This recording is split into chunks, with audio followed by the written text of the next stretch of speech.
The highlights. Lagos State government apologizes to residents for displacement of intensive rainfall. Federal government increases rates, charges in mining sector, decries non-remittance by some operators. And Farrington Labour Party secures landslide victory in United Kingdom election. And in sports, Cameroon qualifies for semi-finals of 2024 FIBA Men's Olympic Qualifying Tournament. And now the details. I am Mike James. The Lagos government has apologized to residents for the dislocation experienced as a result of the intensive rainfalls that the state experienced on Wednesday. Commissioner for Environment and Water Resources Tokunbo Wahab stated this during a syndicated interview program across different television channels in Lagos, stressing that the state government had put in place resilient infrastructure which can withstand the effects of flash flooding. Wahab also sympathized with a resident of the state who reportedly lost a loved one, as well as others who lost properties due to the torrential rainfall. He appealed to residents to desist from indiscriminate dumping of refuse in drainage channels, roads, and other unauthorized places to support government's efforts by ensuring regular clearing of drainage channels in front of their houses for free flow of water. The commissioner also encouraged residents to become whistleblowers, as the government cannot be everywhere, stressing that it is high time residents took ownership of all infrastructure and endeavors to give information to the government when the need arises. Lagos State government has concluded the 2024 Hajj exercise with the safe arrival of the last and final batch of the state pilgrims from the Kingdom of Saudi Arabia. The pilgrims on board Flying Ass Flight XY9066 touched down at the Murtala Mohammed International Airport, Lagos, with 401 pilgrims and 11 officials that comprised 144 Lagos and 257 Osun State pilgrims. Speaking to the journalist on arrival at the tarmac of the airport, the Amir ul Hajj and State Commissioner for Home Affairs, Ibrahim Layodi, said the Hajj operation was a success. The commissioner, who was visibly elated, appreciated the pilgrims for their exemplary conduct whilst in the Holy Land, promising that the state would work to improve on a few challenges observed during the exercise.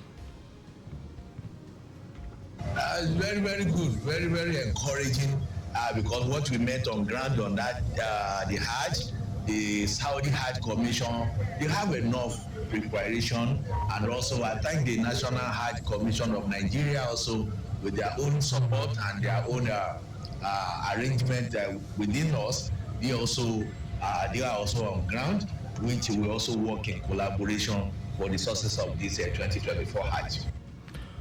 Laide also extended his appreciation to Governor Babajide Sanwo-Olu and his deputy Obafemi Hamzat for their support to the pilgrims and the board, saying their support contributed greatly to the successes recorded during the exercise. The new controller of Ogun One Area Command, Nigeria Customs Service, Idiroko James Ojo, has underscored the support of traditional rulers and other security agencies towards ensuring a successful anti-smuggling campaign and enhancement of border security. Ojo said this during his visit to the Alaki of Egbaland, Oba Adetun Gbadebo, and some other traditional rulers, as well as other security formations in the state like the police, Nigerian Army, the Correctional Center, formerly the Nigerian Prison Service, the Defense Intelligence Agency, the Federal Safety Corps, among others. He underscored the need for continuous and robust collaboration among security agencies to address the challenges posed by smuggling and other cross-border crimes. Oba Gbadebo, while commending the good jobs being done by the Nigeria Customs Service, promised that he and other traditional rulers would continue to support every effort of the Nigerian government to enhance security, peace, and order.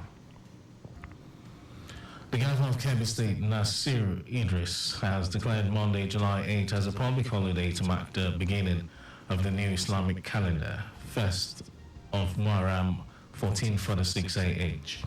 State Commissioner for Establishment, Awal Dungodaji, made this known in a statement issued to newsmen in Birnin, Kebbi. According to him, first of Muharram is July 7, and due to the importance, the government attributes it to the Islamic New Year and has decided to shift the public holiday from July 7 till July 8. Dungodaji congratulated the Muslim Ummah on the advent of the new Islamic calendar, urging the Muslims to sustain fervent prayers for peace, security and prosperity of Kebbi and the nation as a whole. And moving on to the rest of the stories, the federal government has increased the rate and charges for all activities in the mining sector. Minister of Solid Minerals Development Dele Alake expressed concerns over non-remittance by some operators. Alake said that mining operators in the industry were making huge amounts of money, but refused to remit them to the federal government. The minister said that the development is in view of the introduction of qualitative measures being implemented in recent times. Alake noted that it will raise the level of services, improve traffic of transactions and develop infrastructure. According to him, the new regulations seek to maximize royalties from critical minerals like lithium and gold to boost the nation's revenue base and contribute significantly to economic development. The Nigerian Civil Aviation Authority (NCAA) has suspended 10 private jets operations over failure to begin the recertification process. Director of Public Affairs and Consumer Protection, Michael Achimugu, said the Nigerian Civil Aviation Regulations 2023 Part 18.3.4 forbids holders of Permit for Non-Commercial Flights (PNCF) from using their aircraft for carriage of passengers, cargo or mail for hire or rewards, commercial operation or charter services. Achimugu said the NCAA will not hesitate to initiate enforcement actions against any PNCF holder found guilty of illegal operations. He said that its officials have been deployed to general aviation terminals and private wings of the airport to monitor the activities of the PNCF holders. And over to some foreign news. The Labour Party has secured a landslide victory in the United Kingdom election to end 14 years of Conservative rule. Labour leader and incoming Prime Minister Keir Starmer said in his victory speech that change begins now. Outgoing Conservative Prime Minister Rishi Sunak has conceded defeat, saying it has been a difficult night. There was a surge in support for the Liberal Democrats, while the populist right-wing Reform UK Party picked up support from disgruntled Conservative voters to win a clutch of parliamentary seats. And now to sports news. Cameroon senior men basketball team has qualified for the semi-finals of the ongoing 2024 FIBA Men's Olympic qualifying tournament. The team remains the only African representative at the tournament as Egypt, Angola and Cote d'Ivoire bow out. Cameroon has raised the hope for the African continent to secure one of the 4 available tickets for the forthcoming 2024 Olympics, billed to take place from July 26 to August 11.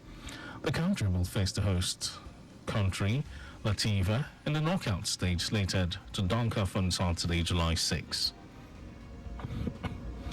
And that was our news at 12. But just before we go, maintain adequate distance from the vehicle ahead of you to avoid collision. You can follow us and like all our various social media platforms. X Traffic Radio 961. Facebook, Lagos Traffic Radio 96.1 FM. Instagram, Lagos Traffic Radio 961. Subscribe and watch our news and programs live on YouTube, Traffic Radio 961. You can also visit our website, www.trafficradio961.ng. Did you know that the Sanwo-Olu administration deployed traffic lights and CCTV cameras in strategic places in the state? Well, you can get more details. It's on the Lagos State Government website. And to end the news, here are the highlights of the major stories. Lagos State Government has apologized to residents for the dislocation experienced as a result of the intensive rainfall that the state experienced on Wednesday. The federal government has increased the rates and charges for all activities in the mining sector. We also told you that the Labour Party has secured a landslide victory in the United Kingdom election to end 14 years of Conservative rule. And in sport, Cameroon senior men basketball team has qualified for the semi-finals of the ongoing 2024 FIBA Men's Olympic Qualifying Tournament. And for contact with the newsroom, send a message to info@trafficradio961.ng. That ends the news broadcast. It was compiled by Zainab Adebeshi. Thank you very much for listening, Lagos. My name is Mike James. It's now time for me to hand you over to the duo of Micah Arocha and Timothy Peterside for GNI and Go. To have a wonderful time, Lagos.